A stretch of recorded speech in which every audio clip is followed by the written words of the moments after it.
क्या फैट होता है, क्या ओबेसिटी होती है और मॉर्बिड ओबेसिटी, ये कैसे, क्या डिफरेंशिएशन है इनके बीच का? सिंपल टर्म्स में बात करें, एक है इंसान है वो 6 फीट का, तो उसके लिए जो 80 केजीज या 85 केजीज वेट भी नॉर्मल होगा। लेकिन अगर कोई 5 फीट का है तो उसके लिए 80 केजीज वेट बहुत ज़्यादा होगा। और मॉर्बिड ओबेसिटी किसको कहते हैं? मॉर्बिड ओबेसिटी एक एक्सट्रीम फॉर्म ऑफ ओबेसिटी होती है। इसमें BMI मोर देन 40 हो जाता है और आमतौर पे वो उन लोगों का होता है जिनका वेट 100 केजीज या उससे ज़्यादा हो चुका है। ये अभी तक साइंटिस्ट और डॉक्टर्स इसके पीछे है कि एक्चुअली ओबेसिटी का या मोटापे का कारण क्या है, और अब ये कंक्लूजन निकला है कि ये एक मल्टी फैक्टोरियल प्रॉब्लम है। बच्चे आजकल अपने मोबाइल के साथ लगे रहते हैं। आजकल बच्चों में भी ओबेसिटी बहुत ज़्यादा मात्रा में देखी जा रही है, तो इसका कारण डॉक्टर सिर्फ यही है या और भी कई कारण हो सकते हैं? बच्चों की बात करें तो बच्चों में लाइफस्टाइल और जेनेटिक के अलावा कई बार हार्मोनल इम्बैलेंस की वजह से भी मोटापा हो सकता है। कुछ ऐसे सिंड्रोम्स होते हैं जिनमें बॉडी में हार्मोन्स जो है वो सही मात्रा में नहीं बन रहे होते, जिनसे बच्चों की ग्रोथ भी अफेक्टेड होती है और वो उनका जेनेटिकली मोटापा भी बढ़ता चला जाता है। बेरियाट्रिक सर्जरी से इसको सॉल्व किया जा सकता है। क्या आप ऑडियंस को बता पाएंगे कि ये सर्जरी होती क्या है और इसका कैसे लाइफ पे इम्पैक्ट आना शुरू होता है? ये एक लैप्रोस्कोपिक सर्जरी होती है जिसमें हम इंटरनली स्टमक और इंटेस्टाइन का जो साइज है वो छोटा कर देते हैं। कुछ सर्जरीज ऐसे हैं जिसमें हम स्टमक को बाईपास कर देते हैं, कुछ सर्जरीज ऐसे हैं जिसमें हम स्टमक का एक पोर्शन कट करके रिमूव कर देते हैं।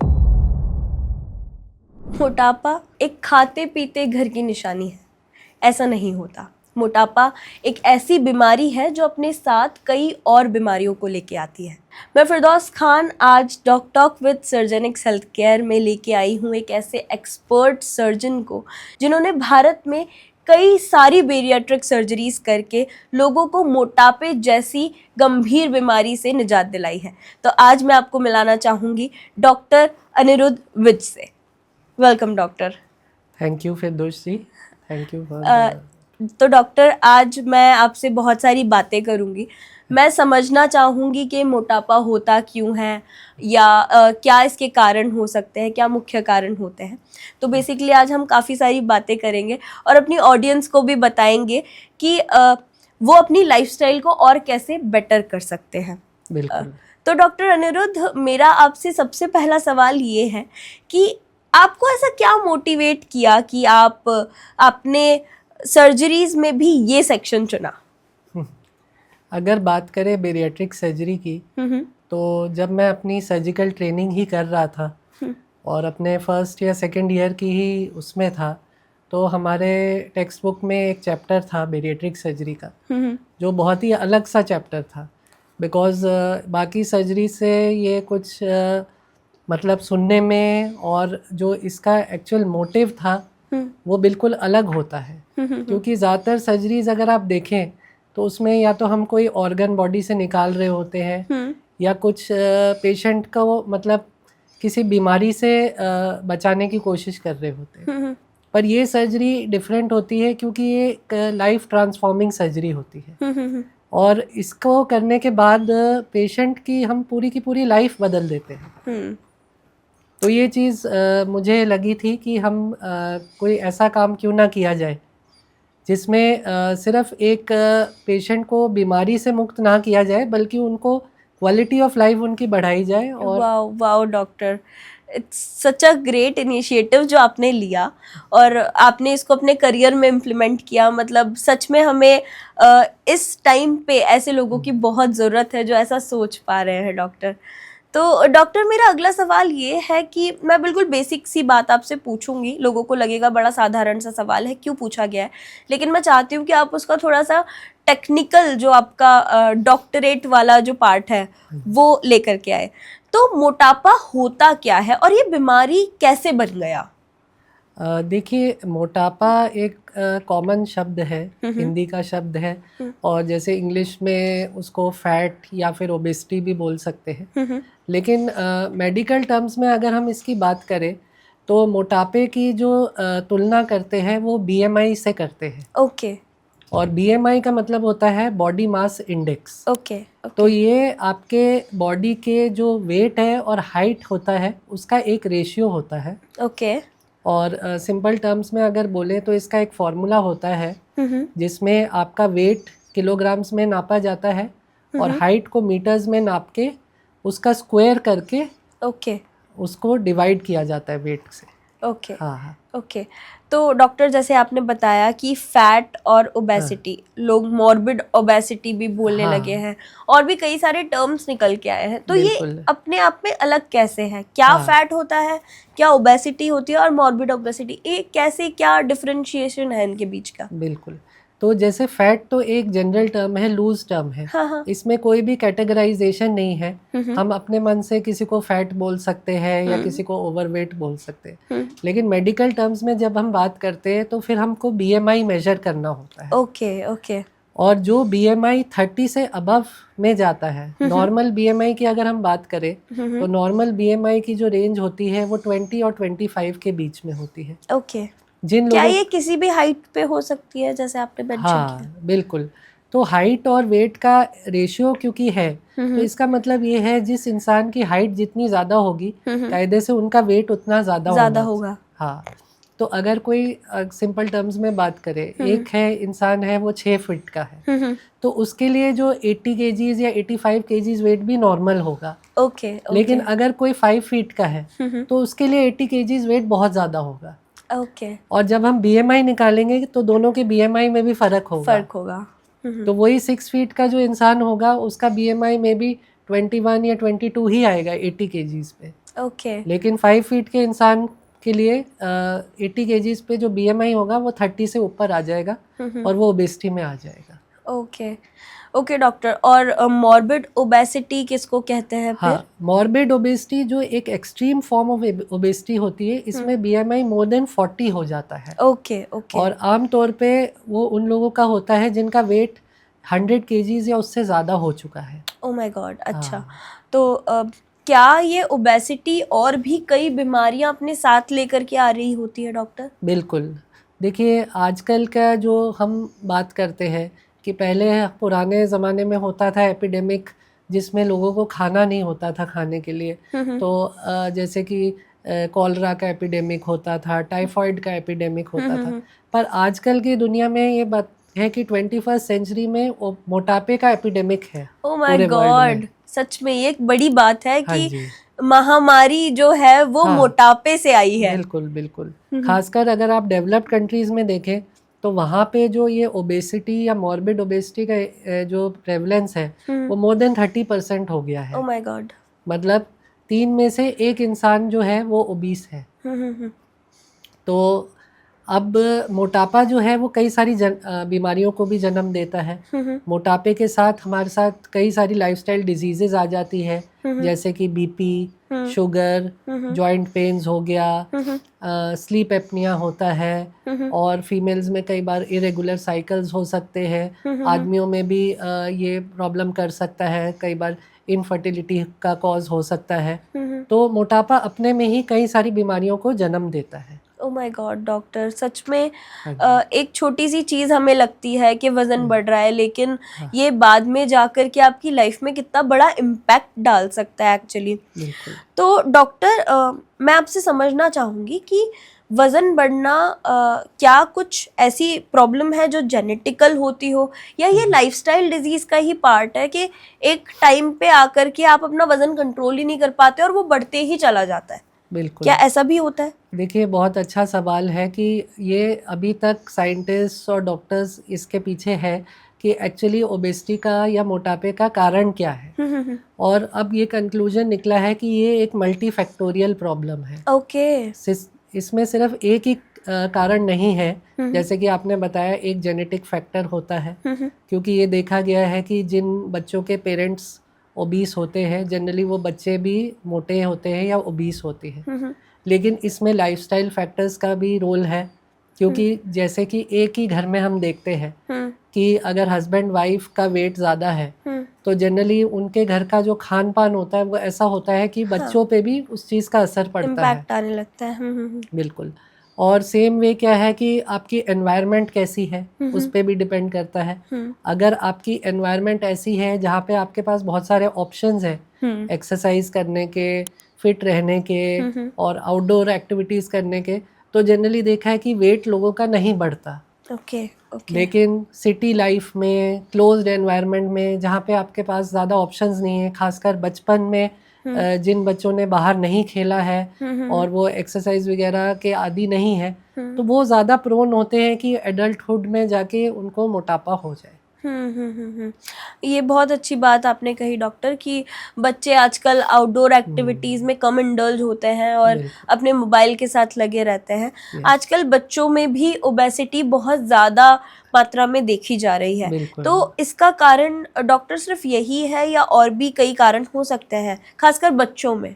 देखिए, अगर बच्चों की बात करें तो बच्चों में लाइफस्टाइल और जेनेटिक के अलावा कई बार हार्मोनल इम्बैलेंस की वजह से भी मोटापा हो सकता है। कुछ ऐसे सिंड्रोम्स होते हैं जिनमें बॉडी में हार्मोन्स जो है वो सही मात्रा में नहीं बन रहे होते, जिनसे बच्चों की ग्रोथ भी अफेक्टेड होती है और वो उनका जेनेटिकली मोटापा भी बढ़ता चला जाता है। ओके। पर अगर हम बात करें तो ये सिंड्रोम्स जो होते हैं काफ़ी रेयर होते हैं। ओके। ये तो इनकी इंसिडेंस तो लाखों में से एक में होती है। Okay okay. पर जो एनवायरमेंटल फैक्टर्स हैं और जो लाइफस्टाइल फैक्टर्स हैं वो बहुत ज़्यादा कॉमन है। Okay. So doctor, bariatric surgery से इसको सॉल्व किया जा सकता है। क्या आप ऑडियंस को बता पाएंगे कि ये सर्जरी होती क्या है और इसका कैसे लाइफ पे इम्पैक्ट आना शुरू होता है? बिल्कुल।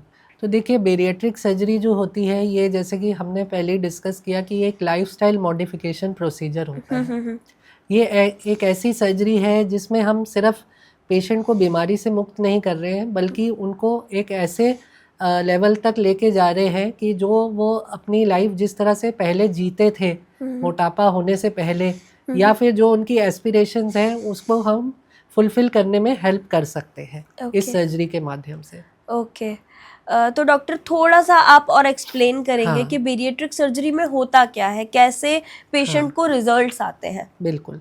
तो देखिए, जैसे कि ये एक सर्जरी होती है जो आपके बेसिकली हमारे स्टमक और इंटेस्टाइन को टारगेट करती है। ओके।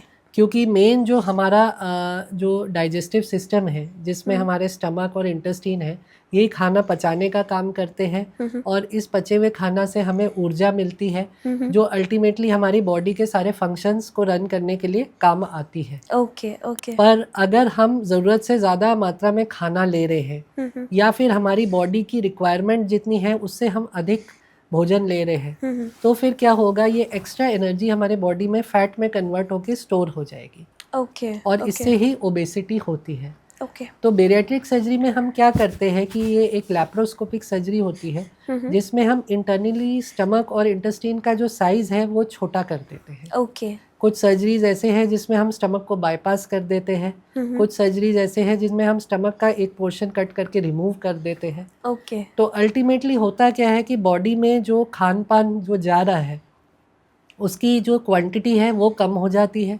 बॉडी में खाने का एब्जॉर्प्शन भी कम होता है और इससे बॉडी में जो अवेलेबल एनर्जी है वो कम हो जाती है।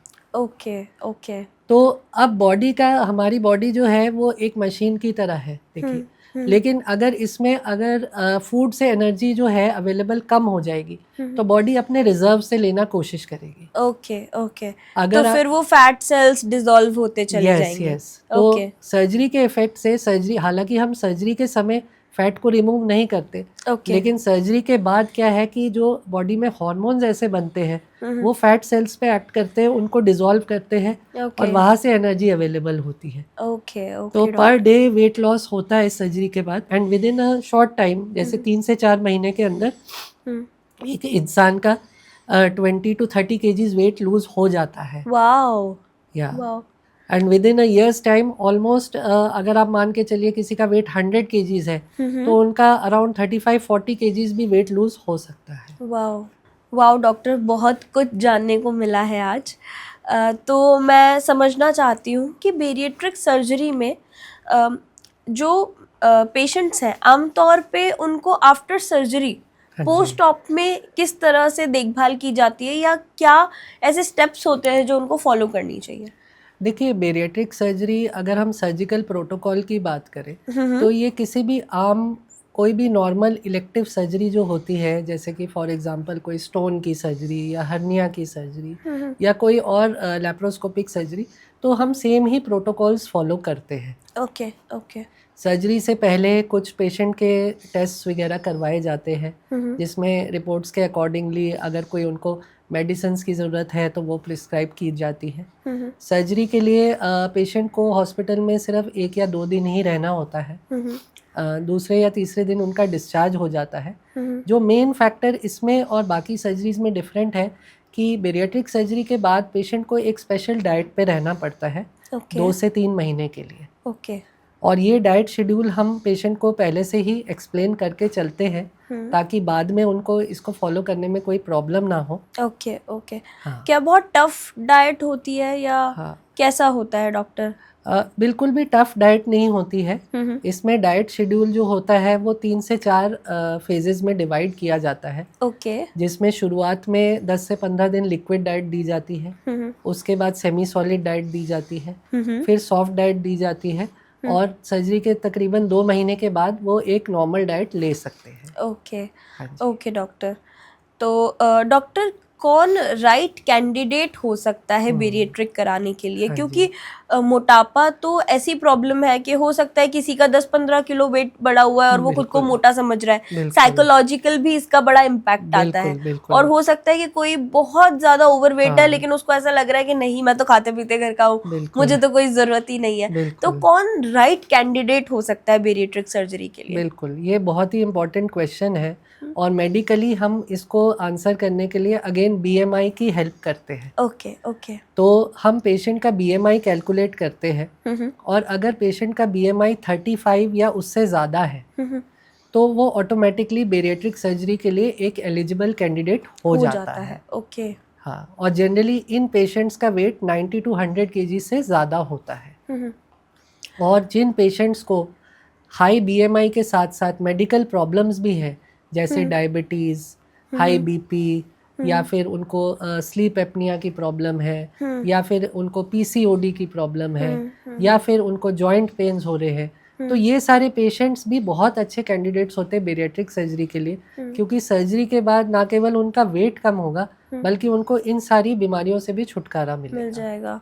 तो बेसिकली ये एलाइड डिसऑर्डर्स होते हैं जो कि मोटापे के साथ साथ एक इंसान को लग जाते हैं। Okay doctor. क्या कभी आपके पास ऐसे कोई पेशेंट आए जिन्होंने कहा हो कि नहीं नहीं हमें सर्जरी नहीं करानी, हमें सर्जरी से बड़ा डर लगता है, आप तो कोई इंजेक्शन लगा दीजिए या कोई दवाई खिला दीजिए, क्या ऐसा होता है?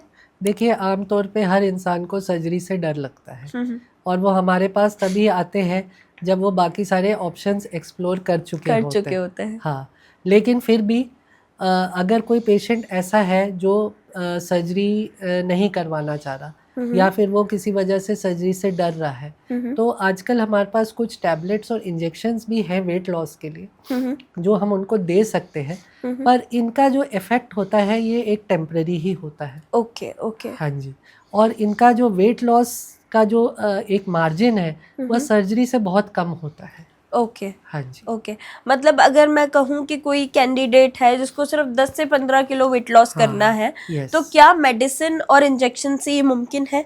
यस।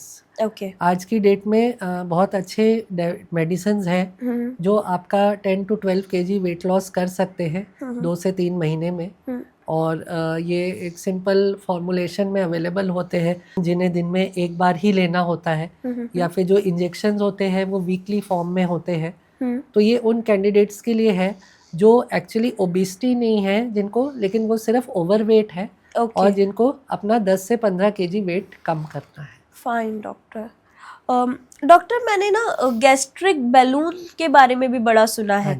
क्या ये क्या होता है, अगर आप ऑडियंस को बता पाए तो? हाँ जी, तो गैस्ट्रिक बलून जो है एक ऐसा ट्रीटमेंट है जो बेरिएट्रिक सर्जरी और वेट लॉस मेडिसिन के बीच में एक ब्रिज की तरह काम करता है। ओके। हाँ जी, क्योंकि ये प्रोसीजर हम उन लोगों के लिए सजेस्ट करते हैं जिनका BMI 30 और 35 के बीच में हो। ओके आमतौर पे इन पेशेंट्स का वेट जनरली 80 to 100 केजीज के बीच में होता है। ओके और ये गैस्ट्रिक बलून जो है ये एक नॉन सर्जिकल ऑप्शन होता है ओके जो एंडोस्कोपी से किया जाता है। ओके ओके इसका मतलब ये है कि मुंह के रास्ते एक कैमरा डालते हैं हम और एक बार स्टमक को चेक करने के बाद एक सॉफ्ट सा सिलिकॉन का बलून स्टमक के अंदर इम्प्लांट कर दिया जाता है। ओके ओके और क्योंकि ये बलून जो है एक छोटे से गोल आकार का होता है तो ये जब स्टमक में इम्प्लांट हो जाता है तो अगेन पेशेंट की भूख और खाने पीने की कैपेसिटी कम हो जाती है। हाँ जी। ओके, तो क्या ये परमानेंट सोल्यूशन होता है? देखिए ये भी एक टेम्पररी ऑप्शन ही है। ओके बिकॉज बलून को लॉन्ग टाइम तक बॉडी में नहीं रख सकते। कुछ बलून्स ऐसे होते हैं जो 3 to 4 मंथ्स में खुद ही डिजोल्व होके निकल जाते हैं। ओके और कुछ बलून्स ऐसे होते हैं जिनको 6 to 12 मंथ्स के बाद रिमूव करना पड़ता है। ओके लेकिन 12 मंथ्स के बाद कोई भी बलून बॉडी में नहीं रखा जा सकता और इसको रिमूव करना ही पड़ता है। ओके ओके डॉक्टर, आजकल ओजेम्पिक भी बड़ा ट्रेंड में है, तो डॉक्टर ओजेम्पिक क्या होता है? और काफ़ी सारे सेलिब्रिटीज को देखा जा रहा है बड़े धड़ल्ले से ओजेम्पिक प्रमोट कर रहे हैं वो, क्या उसके इम्पैक्ट्स होते हैं? और डॉक्टर बिल्कुल, तो ओजेम्पिक अगेन एक वेट लॉस मेडिसिन है ओके जो एक्चुअली यूएस में ही इंट्रोड्यूस हुआ था पहले। और अगर हम इसके केमिकल की बात करें तो ये सेमाग्लूटाइड इंजेक्शन होता है जो वंस वीकली डोज में दिया जाता है पेशेंट्स को। और जनरली इसका जो ड्यूरेशन होता है वो उसको 2 से 3 महीने तक दे सकते हैं, मतलब 8 से 12 इंजेक्शंस पेशेंट लगवा सकते हैं। ओके और इसका डेफिनेटली उन लोगों के लिए अच्छा इफेक्ट है जो अपना 10 to 15 केजी वेट लॉस करना चाह रहे हैं। ओके पर इसके कुछ साइड इफ़ेक्ट्स भी होते हैं क्योंकि ओरिजिनली ये इंजेक्शन डेवलप हुआ था डायबिटिक पेशेंट्स के लिए। ओके क्योंकि ये हमारे ब्लड शुगर को भी कम करता है। तो कई बार इस इंजेक्शन को लगाने से पेशेंट्स को वीकनेस या लो ब्लड शुगर जैसे सिम्टम्स हो सकते हैं। ओके और साइड बाय साइड उनको क्या कहते हैं एब्डोमेन में, मतलब पेट में क्रैम्प्स या पेट में दर्द हो सकता है, थोड़ा बहुत उल्टी जैसा फीलिंग हो सकती है और उनको डायरिया भी लग सकता है। ओके ओके डॉक्टर, तो जैसा कि मुझे समझ आया कि इंजेक्शन मेडिसिन या ओजेम्पिक हाँ जी, ये जो भी चीज़ें हैं ये सारे प्रोसीजर्स टेम्पररी हैं और ये बहुत ही छोटे वेट को कम करने के लिए है, एक छोटे वेट मेजर को कम करने के लिए है। साथ में इनके अपने साइड इफेक्ट्स भी है। बिल्कुल। तो डॉक्टर बेरियाट्रिक के भी कोई साइड इफेक्ट होते हैं बॉडी पे? देखिए जैसे कि कोई भी सर्जरी है वैसे ही बेरियाट्रिक सर्जरी के भी अपने साइड इफ़ेक्ट्स होते हैं जो जनरल किसी भी सर्जरी में हो सकता है कि जैसे इन्फेक्शन हो सकता है, ब्लीडिंग हो सकता है या पेन हो सकता है, तो वो सब बेरियाट्रिक सर्जरी में भी हो सकता है। लेकिन क्योंकि ये सर्जरी हम लैप्रोस्कोपी द्वारा करते हैं तो इन सब चीज़ों के कॉम्प्लिकेशंस होने का रिस्क बहुत कम हो जाता है। Okay okay. और बेरियाट्रिक में जो पेशेंट्स खास करके ये पूछते हैं हमसे कि जैसे कि अगर वेट कम होगा तो कोई कमज़ोरी तो नहीं आएगी या वो खाना पीना नॉर्मल उनका बंद तो नहीं हो जाएगा या वो अपना काम या अपना नॉर्मल फिजिकल एक्टिविटी नहीं कर पाएंगे, तो ऐसा कुछ भी नहीं है। बेरियाट्रिक सर्जरी के विद इन 1 वीक या हफ्ता 10 दिन के अंदर ही पेशेंट्स की कंप्लीट रिकवरी हो जाती है। हाँ, वो अपना नॉर्मल वर्क कर सकते हैं, सारी फिजिकल एक्टिविटी कर सकते हैं। और अगर उनकी बॉडी में कोई कमज़ोरी या उनको ऐसे फील हो रही है तो हम पेशेंट्स को सप्लीमेंट्स भी देते हैं। ओके हाँ, और ये सप्लीमेंट्स जो है शुरू में 2 से 3 महीने दिए जाते हैं सबको और उसके बाद हम देखते हैं कि अगर पेशेंट की डाइट वगैरह अच्छी हो गई है तो सप्लीमेंट्स बंद कर दिए जाते हैं, नहीं तो सप्लीमेंट्स कभी कभी 1 ईयर तक कंटिन्यू रखे जाते हैं। Okay okay, thank you so much doctor. तो डॉक्टर काफ़ी कुछ समझ में आ गया है। क्या फिर भी ऐसा होता है कि बेरियाट्रिक सर्जरी के बाद मोटापा फिर से आ सकता है या फिर ये परमानेंट सोल्यूशन है? देखिए सर्जरी का मतलब यही होता है कि ये मोर और लेस परमानेंट होता है। ओके जो बॉडी में हम फिजिकल चेंज सर्जरी से करते हैं वो तो परमानेंट ही होता है, लेकिन पेशेंट को जो अपने लाइफस्टाइल में चेंजेस करने हैं वो उनके हाथ में है। ओके हाँ जी, तो हम सर्जरी के द्वारा पेशेंट की स्टमक कैपेसिटी कम कर सकते हैं और उनके बॉडी के हार्मोन्स भी चेंज कर सकते हैं, लेकिन पेशेंट को खुद से जो अच्छी हेल्दी हैबिट्स होती है या करेक्ट फूड चॉइसेस होती है उसको फॉलो करना ज़रूरी है। ओके अगर वो इन चीज़ों को फॉलो करेंगे तो डेफिनेटली लाइफ लॉन्ग उनका वेट वापस नहीं आएगा। ओके ओके लेकिन अगर बाय चांस वो बाद में चीटिंग करने लग जाए या फिर वो अपनी पुरानी गलत हैबिट्स की तरफ जाने लग जाए तो हाँ, कुछ मात्रा में उनका वेट रीगेन हो सकता है, लेकिन उतना नहीं होता फिर भी। जी नहीं। ओके जो जितना अगर किसी का for example 50 KGs weight loss हुआ है, अगर वो करेक्ट लाइफस्टाइल अपनाएगा तो डेफिनेटली उसका लॉन्ग टर्म वेट मेंटेन रहेगा। अगर वो बीच में थोड़ी बहुत गड़बड़ करेगा तो हो सकता है कि उसका 10 किलो 15 किलो बढ़ जाए दोबारा। ओके ओके हाँ जी। ओके डॉक्टर, मैं समझना चाहती हूँ कि बेरिएट्रिक सर्जरी करने के क्या क्या तरीके हो सकते हैं। जैसे आपने एक वर्ड बोला था लैप्रोस्कोपिक, हाँ जी। एक वर्ड आजकल और ट्रेंड में चल रहा है रोबोटिक। हाँ, तो क्या क्या इनके फायदे नुकसान हैं, थोड़ा आप एक्सप्लेन कर सकते हैं? बिल्कुल। तो देखिए, जैसे लैप्रोस्कोपिक सर्जरी है वो आज से 15 से 20 साल पहले एक बहुत बड़ा रेवोल्यूशन था, क्योंकि उससे पहले जितनी भी सर्जरीज होती थी वो ओपन होती थी, जिसका मतलब ये था कि बड़ा कट करके ऑर्गन्स को अंदर से कट मैनिपुलेट करना या सर्जरी करना। ओके लेकिन लैप्रोस्कोपिक सर्जरी जब आई तो जो काम बड़े कट से होता था वो अब छोटे छोटे इंसिजन से हो सकता था। तो अब जो नेक्स्ट स्टेप आ रहा है और जो हम फ्यूचर की तरफ जा रहे हैं तो वो रोबोटिक सर्जरी का है, जिसमें क्या होता है कि एक्चुअली सर्जरी तो फिर भी सर्जन ही करता है, लेकिन सर्जन के हाथ में जो रोबोट होता है उसके कंट्रोल्स होते हैं। ओके ओके तो इससे क्या है कि सर्जरी ज़्यादा प्रिसाइज हो जाती है। अच्छा। और हाँ, इससे सर्जन को बहुत मदद मिलती है कि उनको एक बेटर फील्ड ऑफ विजन मिलता है। पेशेंट के जो बॉडी के अंदर के स्ट्रक्चर्स हैं वो ज़्यादा क्लियरली दिखाई देते हैं और सर्जन्स के जो मूवमेंट्स होते हैं वो रोबोट जो है फाइन ट्यून कर देता है। ओके तो आप ये मान के चलें कि जैसे कि पहले ज़माने की जो सर्जरी थी वो एक मैनुअल साइकिल या रिक्शा चलाने के जैसी थी, और फिर लैप्रोस्कोपिक सर्जरी आई तो वो एक आपकी मॉडर्न गाड़ी चलाने के जैसी हो गई, और अब ये रोबोटिक सर्जरी आ गई है तो वो ड्राइवरलेस कार की तरह हो गई है। Okay okay okay. तो इसमें कोई रोबोट नहीं होता जो सर्जरी कर रहा होता है, करने वाला सर्जन ही होता है। रोबोट सिर्फ उसको फाइन ट्यून कर देता है, काइंड ऑफ कि अगर सर्जरी में सर्जन को ऐसे कट लगाना था तो वो उस कट का मेजरमेंट और सब कुछ रोबोट एकदम परफेक्टली करता है कि वो ज्यादा बड़ा कट ना हो, ज्यादा गहरा ना हो। हाँ, ये पेशेंट के लिए भी इसीलिए फायदेमंद है क्योंकि सर्जरी की सेफ्टी बढ़ जाती है। Okay okay. मुझे तो लगता था रोबोट्स करते होंगे, पता नहीं क्या करते होंगे, सर्जन ज्यादा बेटर थे। हाँ, और लोग डरते भी होंगे इस बात से कि रोबोट से क्यों कराए, सर्जन ज्यादा बेटर है। यस। लेकिन तो इसमें क्योंकि देखिए मेडिकल साइंस काफ़ी कॉम्प्लेक्स होती है, तो इसमें कोई ये मशीन या फैक्ट्री की तरह नहीं है कि असेंबली लाइन में डाल दिया।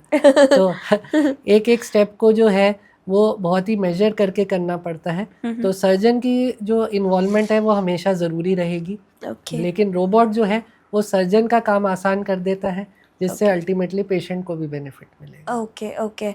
तो रोबोटिक सर्जरी से डॉक्टर क्या ऐसा होता है कि रिकवरी फास्ट हो जाती है या कुछ इसके कुछ बेनिफिट्स हो?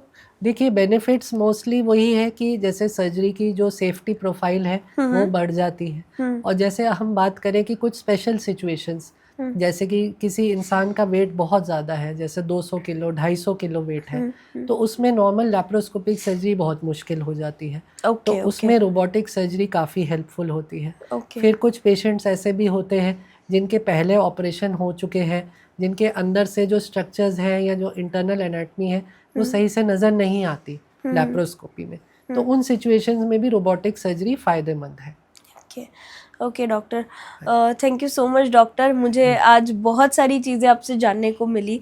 अगर आप ऑडियंस को कुछ बताना चाहें या कोई सलाह देना चाहें तो प्लीज़।